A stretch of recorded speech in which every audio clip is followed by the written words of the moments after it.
प्रणाम आप सभी को। जय जगन्नाथ। ओम नमः शिवाय।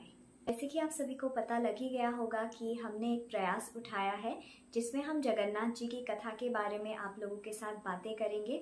जैसे कि हरि कथा सुनना और सुनाना दोनों ही बड़ा पुण्य का काम होता है, तो इसीलिए मैंने सोचा कि जितना भी मुझे पता है गुरु कृपा से और प्रभु जगन्नाथ जी के आशीर्वाद से मैं आप लोगों को ये कथा सुना पाऊँ। और इसमें अनेकों भूल हो सकता है, इसके लिए मैं पहले ही आप सभी से क्षमा प्रार्थी हूँ। तो चलिए शुरू करते हैं जगन्नाथ जी की स्तुति के साथ। नीलांचले निवासाय नित्या परमात्मने बलभद्रा सुभद्राय जगन्नाथाय नमो नमः। तो जैसे कि हरि कथा सुनाने से पहले हमें हनुमान जी का आवाहन करना पड़ता है, इसीलिए हम अभी हनुमान जी की स्तुति करेंगे। कवन सुकाज कठिन जग माही, जो ना होई तात तुम पाही। जय श्री राम। तो जो हमारा जगन्नाथ धाम है, ये 4 धामों में से कलयुग का धाम माना जाता है। हर हिंदू सनातनी को जगन्नाथ जी की दर्शन करने जीवन में एक बार जाना ही चाहिए, क्योंकि जगन्नाथ जी वहाँ पे श्री हरि नारायण माँ लक्ष्मी के साथ स्वयं विराजमान है। और जगन्नाथपुरी के धाम को हम लोग चिंतामणि धाम भी कहते हैं, क्योंकि वहाँ पे जाके हम जो भी मनोकामना मांगते हैं और जैसे चिंता करते हैं वैसा ही हमें फल प्राप्ति होती है। इसी के कारण जगन्नाथपुरी धाम को चिंतामणि धाम भी कहा गया है। जगन्नाथपुरी धाम में स्वयं माँ अन्नपूर्णा विराजती है, तो वहाँ पे जो भी भक्त जाता है हमेशा उन भक्तगणों को अन्न का प्रसाद मिलता है। और वहाँ का जो प्रसाद है जगन्नाथपुरी का, वो जगन्नाथ महाप्रभु से भी बड़ा है, ऐसा हमारे गुरुजन कहते हैं। अगर आपको कहीं से भी जगन्नाथपुरी का महाप्रसाद मिल जाता है तो वो स्वयं ही जगन्नाथ जी का स्वरूप होता है, इसीलिए इसको प्रसाद नहीं महाप्रसाद कहा गया है। इसीलिए अगर आपको कहीं से भी जगन्नाथ महाप्रभु की प्रसाद मिलती है तो आप उसको ऐसे ग्रहण कीजिए कि वो स्वयं जगन्नाथ महाप्रभु है जो आपको आशीर्वाद करने आए हैं। जब भी हम कहते हैं जगन्नाथ महाप्रभु की जय, जगन्नाथ धाम की जय, तो स्वतः ही धाम की ऊर्जा आप तक पहुंच जाती है। यही धाम की महिमा है, चिंतामणि धाम की महिमा है कि जब भी आप बोलते हो जगन्नाथ धाम की जय, तो उसी क्षण आपको जगन्नाथ जी की कृपा प्राप्ति हो जाती है। और उनके जो दर्शन करने जब भी आप जाओगे, अगर आप गए भी हो तो आपको पता होगा कि कैसा अनुभूति होता है। वो ऐसा एक क्षण होता है जहाँ पे आपकी अंतरात्मा से आप दर्शन करते हो जगन्नाथ महाप्रभु की। तो जब भी आप जगन्नाथ धाम जाए तो आप जब उनके बड़े बड़े आंखें देखेंगे, विशाल विशाल आंखें, तब आपको पता लगेगा कि कैसे भगवान भक्तों के लिए आंखें खुले रखते हैं। हर क्षण वो उपस्थित होते हैं भक्तगणों को दर्शन प्रदान करने के लिए। वही एक ऐसा मंदिर है जो सिर्फ और सिर्फ कुछ ही क्षण के लिए बंद होता है। उस समय जो हमारे देवतागण हैं वो लोग वहाँ पे पूजा करने आते हैं, और बाकी हर पल हर क्षण मंदिर खुला रहता है। तो यही स्वरूप होता है हमारे भगवान का। हम चाहे जब भी जाए, किस भी परिस्थिति में जाए, भगवान हमेशा हमें उनके आशीर्वाद प्रदान करते हैं और हमारे साथ हमेशा रहते हैं। तो ये थी महिमा वर्णन जगन्नाथपुरी की, जगन्नाथ धाम की महिमा। अगर हम वर्णन करने जाए तो हम इसको समाप्त नहीं कर सकते, क्योंकि महिमा इतना बड़ा है। पर जैसे कि मैंने आप लोगों को कहा है कि जगन्नाथ कथा मैं प्रयास करूंगी आप लोगों को इस चैनल के माध्यम से सुनाने को।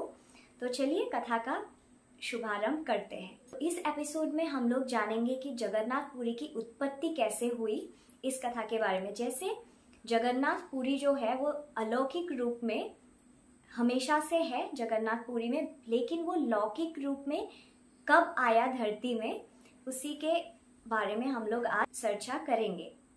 तो चलिए उत्पत्ति की कथा में हम प्रवेश करते हैं जगन्नाथपुरी धाम के।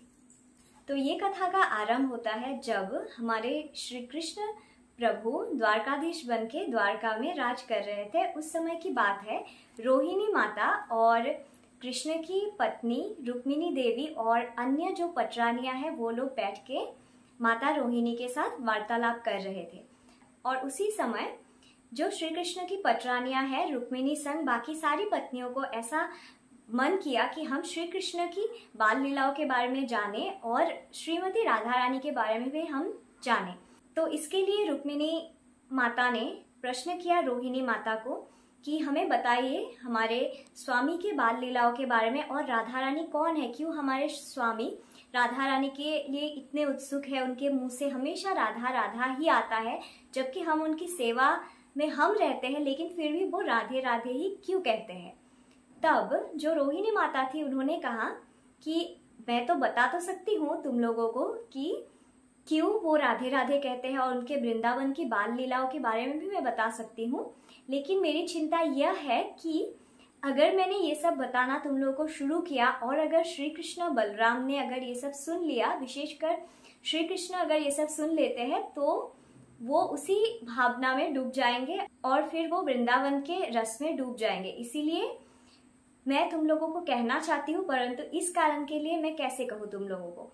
तभी वहां पे माता सुभद्रा जो श्री कृष्ण की बहन है वो भी वहां पे उपस्थित होती है। तो उन्होंने माता रोहिणी को कहा कि कोई बात नहीं माता, आप मेरे भाभीियों को, जैसे कि श्री कृष्ण की पतरानियों को, आप मेरे सारे भाभीियों को बताएं श्री कृष्ण की बाल लीला के बारे में और राधा रानी की महिमा के बारे में, और मैं द्वारपाल की तरह पूरी समय द्वार में ही खड़ी रहूंगी और मैं श्री कृष्ण को अंदर आने नहीं दूंगी। तो आप बिल्कुल निश्चिंत होके श्री कृष्ण और राधा रानी के बारे में आप मेरे भाभीश्रियों को बताएं। तो इसके बाद सुभद्रा जो श्री कृष्ण की बहन है, सुभद्रा माता, वो चली जाती है द्वार में। वो फिर द्वारपाल की तरह वहां पे खड़ी हो जाती है और यहाँ पे जो माता रोहिणी है वो जो कक्ष है उसके अंदर बैठ के कृष्ण की पत्नी रुक्मिणी देवी और अन्य पतरानियों को श्री कृष्ण की बाल लीलाओं की कथा सुनाना प्रारंभ करते हैं। तो चलिए हम भी थोड़ी सी कृष्ण की बाल लीलाओं के बारे में और राधा रानी के बारे में, फिर रोहिणी माता कृष्ण की पटरानियों को बताते हैं कृष्ण की नटखट बाल लीलाओं के बारे में, कैसे उनको माखन बहुत ज्यादा प्रिय था, माखन कैसे चोरी करके खाते थे कृष्ण जी, ये सब चीजें बताने लग जाते हैं। और कैसे गोवर्धन पर्वत को कृष्ण ने अपनी छोटी उंगली में उठा लिया था और सबको बाढ़ से सुरक्षा प्रदान किया था, कैसे इंद्र पूजा, इंद्र यज्ञ की प्रथा को रोका था, ये सब चीजें बताने लग जाते हैं। तभी रुक्मिणी महारानी पूछती है कि हमें अभी राधा रानी के बारे में बताइए, क्यों हमारे जो स्वामी है वो राधे राधे कहते हैं। तब रोहिणी माता बताती है कि कैसे कृष्ण बांसुरी बजाते थे और सारी गोपियां खींच के कृष्ण के पास चली आती थी और राधा रानी भी आ जाती थी। तो एक बारी की बात है, कृष्ण जी यमुना तट पर बांसुरी बजा रहे थे और राधा रानी को पता नहीं था कि कृष्ण कहाँ है। तो वो कृष्ण को ढूंढते हुए निकलती है और बाकी गोपियां बताती है कि तुम्हारे जो कृष्ण है वो यमुना तट पर बांसुरी बजा रहे हैं। तो इस समय राधा रानी क्या करते हैं, बिना श्रृंगार किए हुए वो यमुना तट पर पहुंच जाती है श्री कृष्ण को मिलने। और फिर जब श्री कृष्ण को मिलते हैं तो श्री कृष्ण ने कहा आज मैं आपका श्रृंगार करती हूँ। तो उधर ही यमुना तट पर श्री कृष्ण राधा रानी का श्रृंगार करते हैं। और फिर श्रृंगार करते हुए श्री कृष्ण राधा रानी को बताते हैं कि हम दोनों दो नहीं है, राधा कृष्ण एक ही है। और अपने वामांग में उनको धारण करके कृष्ण ने जो राधा कृष्ण एक है वो अन्य गोपीगणों को दिखाया।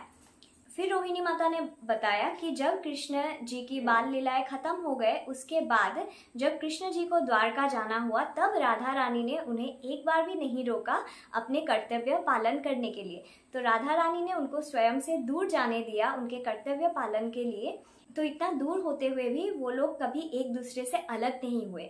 जब भी राधा रानी अपने प्रतिबिंब को देखती है जल में तब उन्हें कृष्ण जी की दर्शन प्राप्ति होती है, और जब श्री कृष्ण अपने प्रतिबिंब को जल में देखती है तो उन्हें राधा रानी की दर्शन प्राप्त होता है। क्योंकि वो दोनों एक ही है इसीलिए प्रतिबिंब में भी दोनों एक दूसरे को ही देखते हैं। फिर इतना बता ही रहे थे रोहिणी माता, तभी श्री कृष्ण ने जब सुना कि राधा रानी के बारे में चर्चा हो रही है, वृंदावन की बाल लीलाओं के बारे में चर्चा हो रही है रोहिणी माता के द्वारा, तो श्री कृष्ण खींचे चले आए वो कक्ष में। और तभी जो बलभद्र है, जो बलराम है, वो भी अपने पूजा से निवृत्त हुए ही थे, क्योंकि वो नारायण की पूजा करते थे। तो वो नारायण की पूजा से निवृत्त होके वो भी वो कक्ष की तरह खींचे चले आए। तो वहां पे क्या हुआ, जैसे जो दरवाजा था वहां पे पहले ही जब सुभद्रा माता ने कहा कि मैं द्वारपाल की तरह वहां पे खड़ी रहूंगी, तो वो बीच में खड़े थे और सुभद्रा माता की एक साइड में श्री कृष्ण आके खड़े हो जाते हैं और दूसरी तरफ आके बलभद्र जी खड़े हो जाते हैं। फिर क्या होता है, रोहिणी माता तो कथा सुना ही रही होती है श्री कृष्ण की पटरानियों को, और ये जब वो कथा सुना रही थी तब श्री कृष्ण, बलभद्र और सुभद्रा माता तीनों भी वो कथा को श्रवण करने लगते हैं और फिर वहां पे वो लोग अपने जो वृंदावन की स्मृतियां है उसमें डूब जाते हैं। तभी क्या होता है, जो नारद जी है हमारे, वो विचरण कर रहे होते हैं नारायण नारायण करके आकाश मार्ग से।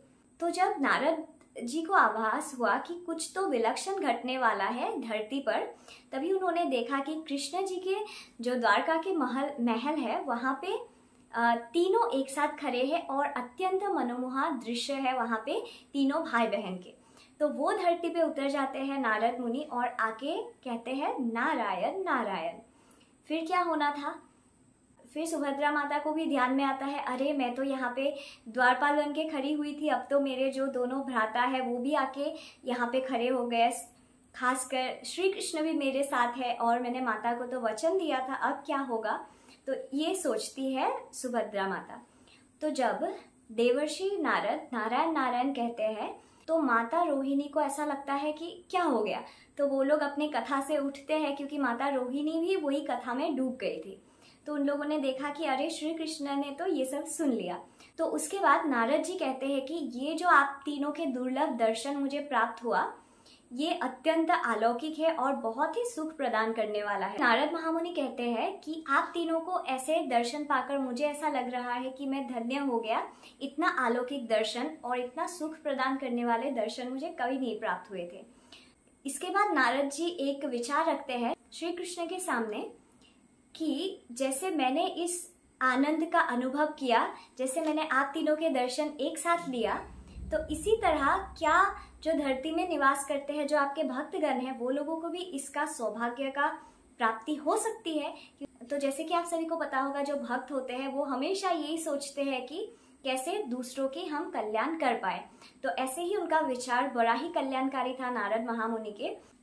फिर श्री कृष्ण भगवान नारद महामुनि को आशीर्वाद प्रदान करते हैं और कहते हैं कि हाँ, ये दर्शन सभी मेरे भक्तों को प्राप्त होगा कलयुग में, उत्कल प्रदेश की पूरी धाम में, जो अभी भी अलौकिक स्वरूप में वहां पे विद्यमान है। लेकिन जब कलयुग आएगा तब ये धाम लौकिक रूप में परिवर्तित हो जाएगा और सभी भक्तगणों को इसका दर्शन प्राप्त होगा और ये 4 धामों में से कलयुग का मुख्य धाम माना जाएगा, जो कि होगा उत्कल प्रदेश का पूरी धाम। फिर नारद जी भगवान श्री कृष्ण से प्रश्न पूछते हैं कि कैसे और कब होगा ये अलौकिक धाम लौकिक स्वरूप में परिवर्तित। तब श्री कृष्ण बताते हैं कि एक राजा होगा जिनका नाम इंद्रद्युम्न होगा और उनके ही भागीरथी प्रयास से जो मेरा ये धाम होगा, 4 धामों में से कलयुग का जो मुख्य धाम जगन्नाथपुरी धाम होगा, उसका प्रकट होगा और जो इंद्रद्युम्न है महाराजा, वही इनके माध्यम बनेंगे। इसके बाद नारद महामुनि भजन करते हैं श्री कृष्ण के सामने और श्री कृष्ण उनको आशीर्वाद प्रदान करते हैं और फिर वो वैकुंठ में चले जाते हैं नारद महामुनि। इसके बाद जैसे धीरे धीरे कलयुग आता है, महाराजा इंद्रद्युम्न का समय आता है उत्कल प्रदेश में, तब क्या होता है कि जो इंद्रद्युम्न महाराजा है वो ना भगवान विष्णु के प्रति अत्यंत समर्पित है और उनकी जो पत्नी है गुंदिचा देवी और उनके जो भ्राता है विद्यापति, ये तीनों नारायण के अत्यंत बड़े भक्त थे। और जो इंद्रद्युम्न है, जबकि वो एक राजा थे, लेकिन फिर भी उनको ऐसा लगता था कि पता नहीं कुछ तो खोया खोया सा लग रहा है, कुछ तो ऐसा लग रहा है कि मेरा जीवन का लक्ष्य ये नहीं है, राज्य चलाना नहीं है, कुछ और है। तो ऐसे ही वो ध्यान करते रहते हैं नारायण जी का और वो दिन रात कुछ नहीं देखते हैं, वो अपने समाधि में रहते हैं, अपने समाधि में लीन होके प्रभु का ध्यान करते हैं और जो नित्य पूजा होते हैं वो करते हैं। और कभी कभी वो अनेकों दिन तक बिना कुछ खाए पिए व्रत किए हुए प्रभु की ध्यान करते हैं कि हे प्रभु, मुझ पर कृपा करो और मुझे अपने जीवन की लक्ष्य को दिखाओ। मुझे नहीं लगता है कि मुझे सिर्फ और सिर्फ राज्य चलाने के लिए ही आपने सृजन किया होगा, मेरा तो आस्था आप पर है, तो आप मुझे रास्ता दिखाओ, मेरा जो जीवन का लक्ष्य है वो आप मेरे सामने प्रकट करो।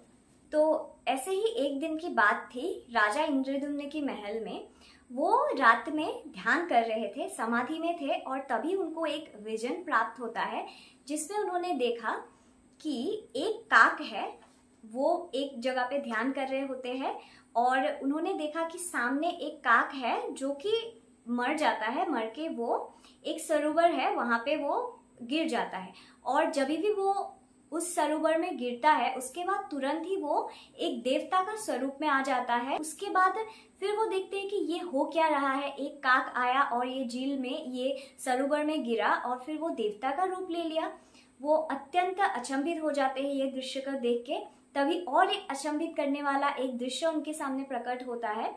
वैकुंठ से वैकुंठ के दूत आते हैं वैकुंठ के रथ को लेके, और फिर वो काक जो अभी देवता में परिवर्तित हुआ था उनको बोलते हैं कि हे काक, मैं वैकुंठ से आया हूँ, मैं श्री हरि नारायण का दूत हूँ, तो आपको अभी मोक्ष की प्राप्ति हो गई है, आप चलो मेरे साथ वैकुंठ धाम में। तो वो जो काक होता है वो रथ पे विराजमान होते हैं देवता के स्वरूप में, और जो देवदूत है, जो वैकुंठ के दूत है, वो उनको लेके वैकुंठ की तरफ गमन कर लेते हैं। तो ये जब विजन आया महाराज इंद्रद्युम्न को, ये जब उन्होंने देखा ध्यान में बैठे हुए, तब वो अचंभित होके उनके आंखें खुल जाते हैं और वो सोचते हैं कि ये मैंने क्या देखा। तो जाके वो अपने पत्नी से बताते हैं कि मैंने ऐसा ऐसा विजन देखा जिसमें एक काक देवता हो गया और वो वैकुंठ को गमन कर गया, एक ही कारण के वजह से कि उसने वो सरोवर में डुबकी लगाई थी, तभी वो देवता का स्वरूप उसने ले लिया था। तब गुंडीचा देवी कहते हैं कि हो ना हो, ये हो सकता है जैसे आपने प्रभु से विनती किया था कि मुझे अपने जीवन का लक्ष्य बताए, इसीलिए हो सकता है प्रभु ने आपको ये कुछ इशारा दिया हो कि आपका लक्ष्य क्या है। अब राजा इंद्रद्युम्न कहते हैं कि ये जो सपना मैंने देखा, जो ध्यान में जो मेरा दर्शन हुआ, ये मैं कहाँ से मैं पता करूं कि ये क्या था। तब गुंडीचा देवी उनको बताते हैं, सुझाव देती है कि कल राज्यसभा में अनेकों संत, साधु और मुनि तपस्वी आ रहे हैं भाग लेने के लिए, तो आप उन लोगों को पूछिए, हो ना हो किसी एक को तो पता ही होगा इस रहस्यमयी सरोवर के बारे में। तब राजा इंद्रद्युम्न को उनके पत्नी गुंडीचा देवी की ये सुझाव अत्यंत पसंद आता है और उन्होंने कहा ठीक है, कल मैं ऐसा ही करूंगा कि मैं सारे साधुगणों को, संतगणों को पूछूंगा कि ऐसा कोई सरोवर का उल्लेख कोई पुराण हो, धर्म ग्रंथ वेद पुराण में है या नहीं। फिर जब ये सभा लगते हैं तब अनेकों जब ऋषि मुनियों की उपस्थिति में अपना स्वप्न के बारे में वर्णन बताते हुए वो पूछते हैं, राजा इंद्रद्युम्न पूछते हैं कि क्या आप लोगों ने ऐसे कोई झील या सरोवर के बारे में सुना हो और कहीं अगर ग्रंथों में उल्लेख है तो कृपया मुझे बताएं। इसके बाद सारे मुनिगण विचार करते हैं, एक दूसरे से बात करते हैं, सब बोलते हैं कि ऐसा तो कुछ भी नहीं है। तो फिर वहां पे एक संत होते हैं, तो वो कहते हैं कि मैंने पढ़ा है प्राचीन पुराणों में कि एक झील है जिसका नाम है रोहिणी सरोवर। तो मुझे लग रहा है कि रोहिणी सरोवर ही नील सरोवर होगा। और जो प्रकाश के बारे में आप बता रहे हो, क्योंकि जो राजा इंद्रद्युम्न थे उन्होंने वहां पे दिव्य प्रकाश पुंजी भी देखा था, तो वो सेज बताते हैं कि नील सरोवर ही होना हो, रोहिणी सरोवर होगा, और जो आपने वहां पे प्रकाश देखा था वो नील माधव के विग्रह से आया हुआ प्रकाश होगा। तब राजा पूछते हैं वो संत से कि मुझे कृपया आप मार्ग बताए, मैं अभी वहां पे गमन करना चाहती हूँ, वहां अभी मैं जाना चाहता हूँ। तब वो साधु बताते हैं कि ये जो स्थान है और जो गुफा पे जहाँ पे नील माधव भगवान के विग्रह है वो अभी समय के साथ लुप्त हो गया है और वो सरोवर भी लुप्त हो गया है, ऐसा वो कहते हैं। तब इंद्रद्युम्न महाराज बहुत दुखी हो जाते हैं और सभा का अंत करते हैं, लेकिन फिर भी उनको ये खुशी थी कि हाँ, ऐसा कुछ जगह है जो मुझे प्रभु ने बताया, जो मुझे प्रभु ने दर्शन में बताया वो सत्य था। तो इसके बाद जब उनको पता लगता है कि जो मुझे प्रभु ने दर्शन बताए समाधि के दौरान वो सत्य है, वो मेरा कोई भ्रम नहीं था, वो मुझे मेरे प्रभु श्री महाविष्णु ने ही बताया, महाविष्णु ने ही दिखाया, तो इसीलिए मुझे और ज्यादा तपस्या करना चाहिए और समाधि में रहना चाहिए ताकि मुझे भगवान आगे का मार्ग और अच्छे से दिखाए और मैं अपने लक्ष्य को प्राप्त कर पाऊं। फिर उसके बाद वो दिन पे दिन बीत जाता है और जो राजा इंद्रद्युम्न है वो समाधि में ही लीन रहते हैं। एक दिन की बात है, तब उनको एक स्वर सुनाई दिया, जो हम बोलते हैं ना आकाशवाणी है। तो एक आकाशवाणी हुआ उनके सामने कि उत्कल प्रदेश की पूर्व दिशा में उनको जाना है और वही वो स्थान है जहाँ पे आपको आगे का जो आपका लक्ष्य है वो आपको पता लगेगा। तब फिर जो महाराज इंद्रद्युम्न है उनको अच्छा लगता है और उनको पता लग जाता है कि मुझे अगर प्रभु ने ये आकाशवाणी के रूप में बताया है तो मुझे वहां जाना चाहिए।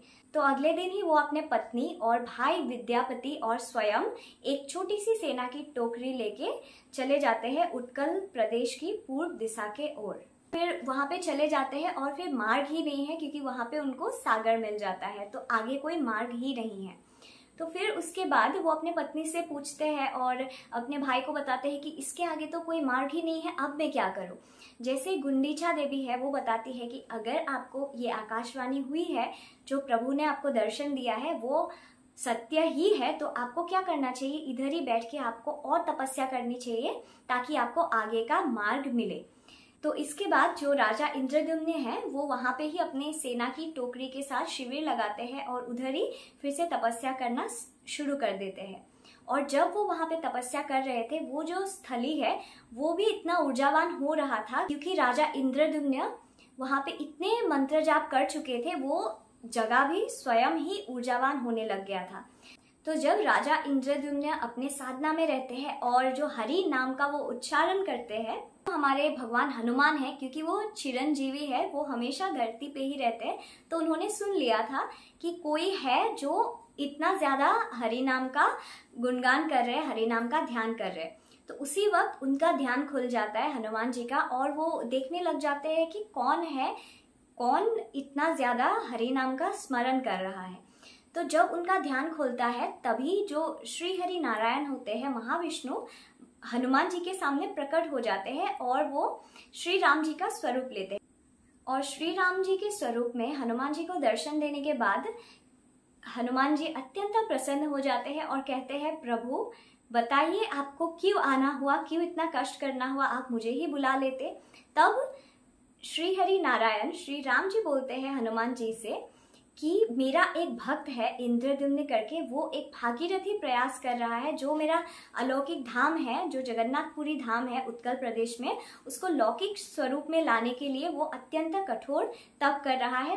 तो फिर मैं चाहता हूँ कि हनुमान तुम जाके राजा इंद्रद्युम्न को सहायता करो, मेरा जो धाम है पूरी उनको अलौकिक स्वरूप से लौकिक रूप में लाने के लिए।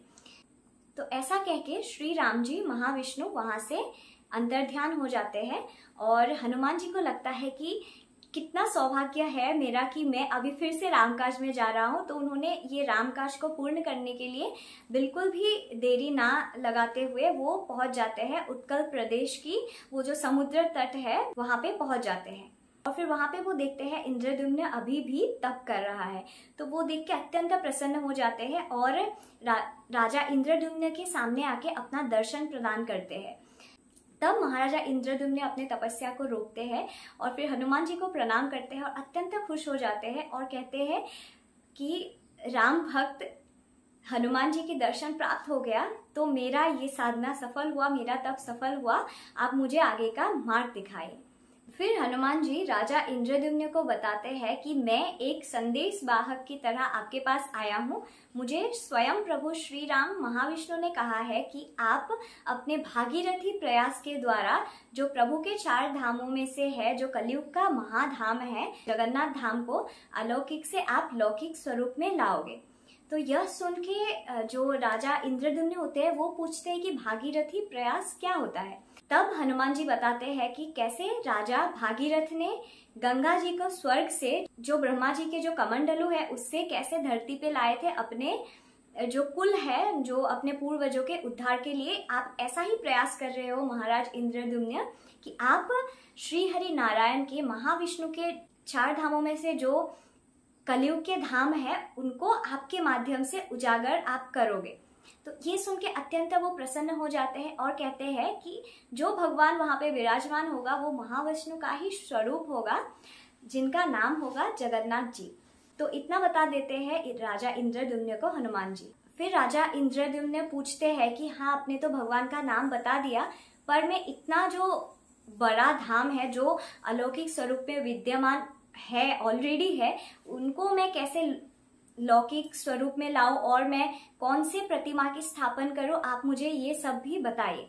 तब हनुमान जी बताते हैं कि मैं आपको अभी मंदिर की आकृति प्रदान कर रहा हूं। तब एक भोजपत्र निकालते हैं हनुमान जी और वो राजा इंद्रद्युम्न को देते हैं, और जिसमें वो जो जगन्नाथपुरी धाम अभी जैसा दिखता है उसकी पूरी चित्रकला उसमें होती है।